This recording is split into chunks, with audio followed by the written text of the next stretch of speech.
hablaha ayuu nabigu sheegay sallallahu alayhi wasallam waayo habluhu ragga way ka naxariis badan yihiin way ka khidmad fiican yihiin way ka damqasho badan yihiin way ka xidhiidhin badan yihiin waalidku markuu gaboobo cid ahayn kartaa waa inan weeyaan hooyadu markay da'deedu ay weynaato aqalka ay ku noolaataa aqalka wiilkeeda maaha waa aqalka inanteeda ay ku noolaataa laana haweenka ayaa qalbi jilicsan صفة إلهي بينه أبو عز وجل وصفة إلهي تبارك وتعالى وإنسيين إن حريصه غالب ينقطه لذلك هو يدو سقال بلونا وورشد على وشيدو لما السنة ما ركتان علمها يري مالك لو حكعني ما يوحي يدعو تعي الله عنيا سادرت بعدتك الصومالي وحي رادان وحقومش أودنا بإلمها أودنا وذلك مركز إسلام تقول شو علمها عنت أصولك ما فكره لكن أموشة ما ركتاني أيوم مغمد يا سبق يا ملب يا تمر يا راشد بقولها وحولايا علمها يا أيض وحكعنا يا وارون نفقده يد أي هشو علمه وحكولا يهي علمه آبا وحبكعنا مايو لكن هو يد الناسية علمه كن ورانا يا لبصنا وكنا مرقاس الناس كاس هو يد هباك علمها يرحضوك عوق قيلو أويو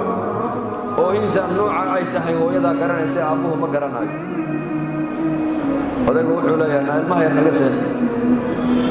oo naaska naga sii naaska ku qabo waxay leedahay oo intii gaajada maaha gaaja ma hayse laakiin jirra ayaa hayso uu xanuunsan yahay hadana marka uu ilmuhu qayliyo ooy markaas uu oran doonaa ilmaha yar naaska naga sii waa ka qayliyahan ka seexane markaas ay oranaysaa meetani gaaja ma hayse oo intii gaajada maaha laakiin waxa uu leeyahay meesha aan jeefan ku kaadshe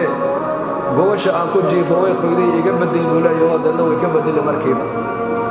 hada bariyana waxyaabo kale oo la isku qabtaaba soo baxay hadana markaas uu ooyaya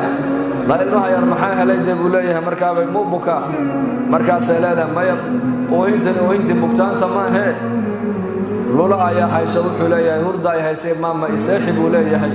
dadna markaaba aqalka la galaysaa naaska intay ku qabatay seexinaysaa ilmaha yar oo in kaliya ayuu ooyayaa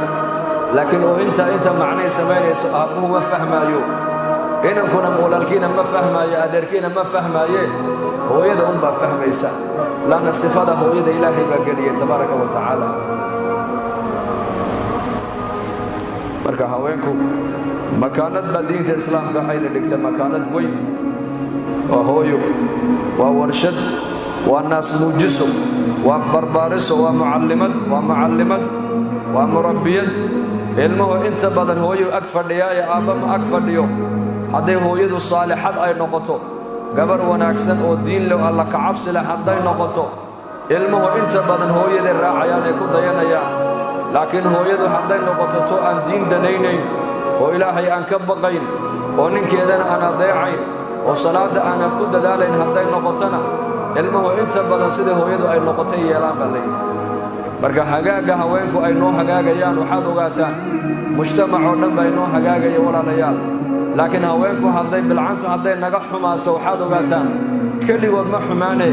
مجتمع صوص عدو نمبا نقحماتو ولا ليال برقا مامدو مروى ورشد مروح ويان ومرضعة وإلمهد أيضا الناس كانوا جنيسة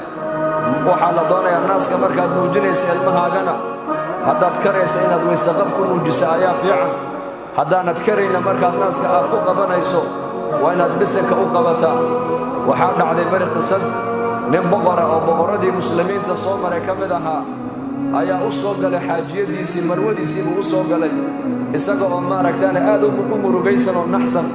markaas ay ku tiri maxaa la naxday maanta waa naxsan murug baa ka muuqata boqorosay wax u jira markaas uu ku yiri inankeenii ayaa gaaladii uu la dagaalami lahaa jihaadka uu ku qaaday ciidankiisi waa la soo jabiyay isageena uu soo baxsaday markaas ay ku tiri warkaasi war lahu ma yahay iska fiiri markaas maalmo kadib haddana boqorkii oo waxa qasriga soo galay aad u faraxsan marka xaaskiisii baa ku tiri maanta aad baad u faraxsan tahay say wax u jiraan sheeg waxa uu yiri marka inankeedii gaaladii uu ka adkaaday uu ka guuleystay غنيمة iyo xoolana uu soo qaatay una soo galay magaalada galabta soo galay uu soo socda dadna markaas ay ku tiri warkan damba saxa wuxuu yiri adigu soo fadhiiso maalintii hore warkaan kula imidana waad beenayso run been buu noqday warkan dambe maanta aan ku sheegayna waa sax ba tire sidee wuxuu jiraan balay sheeg waxay tiri inankayga curad maalinta calooshayda oo galan caloosh rixibkayga aan ku hubsaday ilma inuu galay luqmad xaaraan afka inaan geliyaan ka ilaaliyay tiri maalintii aan dhalayna markii aan daahirsaday tiri naas ma nuujin ilaa naaska waxaan nuujinayay bay tiri ama weysa qabay tiri marka cunuga tarbiyadiisii halka aan ka soo bilaabay inuu gaalo ka soo baxsada waa mustaxiil bay ku tiri waa mustaxiil abuhu sidaa wax uma ogaan karo laakiin hooyadu hadday hagaagsan tahay ilmuhuna uu hagaagi hooyadu hadday baanaatana ilmuhu uu baanaan laba qisadood mar horena waan ka hadlay dhageysta labada qisadood quraanka ilaahay ku sheegay tabaaraka wa tacaala waa qisad nabi nuux reerkiisa ka dhaxdhacday iyo qisad nabi ibraahim calayhi salaam reerahooga ka dhaxdhacday labada nabi waa laba rusul ulul azmi bay kamid yihiin nabi nuux qisada ku dhacday waxay ahayd qoomkii isaga loo soo diray waa la halaago waa la baabiyay islaantiisiina waa lagu daray inankiisii curadna waa la halaago waa lagu daray balu fiirso waliba nabi nuux calayhi salaam markii qoomkiisa la halaagayay ilaahay baa u waxyoodo ku yiri anisna'il fulka bi a'yunina doon samaysada lagu yiri markaasuu nabi nuux doonta wuxuu ku dul sameeyay buur dusheeda markaasaa lagu yiri adiga iyo dadka muuminiinta ee ku raacay doonta fuula khalqiga ilaahay abuuray arlada joogana lab iyo dhidi ka saar doonta wixii aanan fuulin oo dhan waa la halaagi baa lagu yiri nuux calayhi salaam markuu muslimiintii doonta uu ku guray khalqiga adduunka joogana loo dhawaaqay leeydi laba iyo dhidi ka fuula ayaa inankiisii curad buu yeero wuxuu ku yiri yaa bunayya arkam macana wala takum ma'al kaafiriin inankaygiiyo doonta nala soo fuul kaafiriinta maanta macooda ha noqon maxaa yeelay adduunyada halaag baa ka dhacayo kaafiriinta waa la halaagayaa yaa bunayya arkam macana wala takum ma'al kaafiriin wiilkaygii yaraayo nala soo fuul doonta kaafiriinta macooda ha noqon laakiin inanku jawaabtuu bixiyay dhagayso qaala sa'aawi ilaa jabalin yacsimuni min almaa qaala laa caasima alyawma min amri illaahi ilaa man raxim وحال بينهما الموج فكان من المغرقين مركاسا إن النحباء الله وحيري بورتا دير بان كفولا يا بيها إيمانيا عاد شيغيسو نحباء جوابو كيري لا عاصم اليوم من أمر الله ما أنت أمرك إلهي عدك بدبادي سامجرتو عيد إلهي أمر حارستي بيان عدك لمن بدبادي سي ما النبي النح وحيري بيها إيمانيا بل أمر إلهي با إيمانيا أدونك أمر إلهي با إيمانيا ما أنت عدي إلهي أمر حارستا أمرك كبد بادي سي أنا وحانا دوغين بانوغا هاي بكويري دونتا إلى الصوفول بكويري ولا تكون مع الكافرين كافرين تمعودها النقن أيكو مركا واضح الله أيا بيهي موجكي هيرركي بيها نحمر الدوفانكي لأن إنكي سيئو قربوبو هلكي بكوها الأكسن نبي نوح مركو أركا إنكي سيئو لها لاقي إلهي وبريو وحيري ونادى نوح ربه قال رب إن ابني من أهلي وإن وعدك الحق وأنت أحكم الحاكمين قيل يا نوح إنه ليس من أهلك إنه عمل غير صالح فلا تسألني ما ليس لك به علم إني أعظك أن تكون من الجاهلين نبي نوح بالله وحيودون لقيري يا نوح كان أهلك كمد ما هم بالقيري عمل قسم وناكسنين وما وناكسن محل وجهدا إلهك أبوريك صادرت من رمين أدينا شريعة هذه دين هذه النبي نمدا من رمين مركا أهل جاك كان كمد ما هنا بالقيري وحنا ذوقاني علم أولى هين هي ويدين بإلى هي كويري سيدي بأينا قيس مركا بقوها لك قصدي واتاس أبو أي عنو قيسي وقويا ينو بالباديو وعنو قيني اسكدي ديه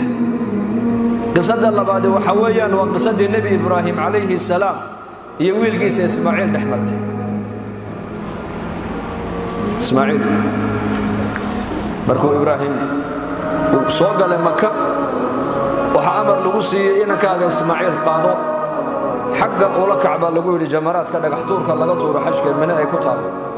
sida neefka xoolaha loo birayo inankaaga u soo bireen waa waxyi weeyaan ilaahay baa u waxyooday markaasuu isa soo raaceen halkaa markay joogaan uu faraskii ka dhaadhacay ibraahiimu ismaaciilna ka dhaadhiciyey ayuu ku yidhi yaa bunaya falammaa balaga macahu sacya qaala yaa bunaya innii araa fi lmanaami annii adbaxuka fandur maada taraa qaala yaa abati ifcal maa tu'mar satajidunii in shaa allahu min alsaabiriin halkaa markay wada joogaan buu u sheego wuxuu ku yidhi waxaan ku manaamay anigoo ku biraynaya sida neefka xoolaha loo biraya kuu biraynayee bal ka tala bixi buu ku yidhi arrinkaa maxaad ka qabtaa maxaad se odhan lahayd yarkii yaraa jawaabtuu bixiyey dhegayso qaala yaa abati ifcal maa tu'mar buu ku yidhi aabbahaygii wanaagsanaayow amarka lagu amray adigu yeel oo buuxi anigana waxaad arki doontaa buu ku yidhi inaan ahay mid adkaysto oo sabir badan inaan ahay insha allah ayaad arki doontaaye adigu amarka ilaahay buuxi buu ku yidhi kii hore nuux inankiisa wuxuu ugu yeedhayay inuu badbaadiyo waa iska diiday ibraahim calayhi salaam inankiisa wuxuu ugu yeedhay inuu gowraco uu sida neefka xoolaha loo birayo uu u birayo ugu yeedhay uu yeelo wuxuu ku yidhi aabba amarka ilaahay buuxi anigana waxaad heli doontaa inaan ahay mid adkaysto sabir badane waxaa la yidhi maxaa labada ubad u dhaxeeya labada ubad maaha farqigu waxa weeyaan waa labada hooye labada ubad kala dhashay weeyaan farqigu nuuxna waxaa dhashay islaan gaalnimadeeda qarsanaysay oo mushrikad ahayd oo ilaahay aanan aaminsanayn oo nebi nuux dacwadiisa iyo risaaladiisana ka hor jeeday ayaa wiilka nuuxna u tarbiyadaysay ibraahimna waxaa u tarbiyadaysay inankiisa ismaaciil waxaa u tarbiyadaysay haajara u tarbiyadaysay hooyo markii ibraahim uu cidlo kaga dhaqaaqay tidhi ma amar ilaahay baad nagaga tagtay markaasuu ku yidhi haa markaabay tidhi ilaahay nama dayacaya iska soco hooyo ilaahay ku xidhan baa kana barbaarisoo tarbiyadaysay ka kalena waxaa tarbiyadaysay hooyo ilaahay aan aaminsanayn nebigana aan aaminsanayn baa tarbiyadaysay markaa haweenow idhegaysta haddaad doonaysaan ubadku inay noo hagaagaan idinku hagaaga haddii aad doonaysaan ubadku inay naga xumaadaan gabdhuhu dee markay xumaadaan ubadkooguna way xumaanayaan ogaana limaada lianna mujtamaca waxa ay ku fadhiya waa idinka weeyaan dugsiga ilmo kasta uu ka soo baxayo hadduu sheekh yahay hadduu shariif yahay hadduu madax yahay hadduu faqiir yahay hadduu qani yahay hadduu dhakhtar yahay hadduu injineer yahay waxaa dad maanta magaalada dhex socdo oo dhan mid aynan hooye korinin ma jiro mid aynan hooye tarbiyadaynin ma jiro mid aynan hooye maaragtaane dhabtiisa ku qabani ma jiro hagaagga aad hagaagtaan haweenow mujtamac oo dhan baa inoogu hagaagaya xumaanta ama ba'naanta bilcantu ay naga ba'naato waxaad ogaataan mujtamac oo dhan bay naga xumaanaya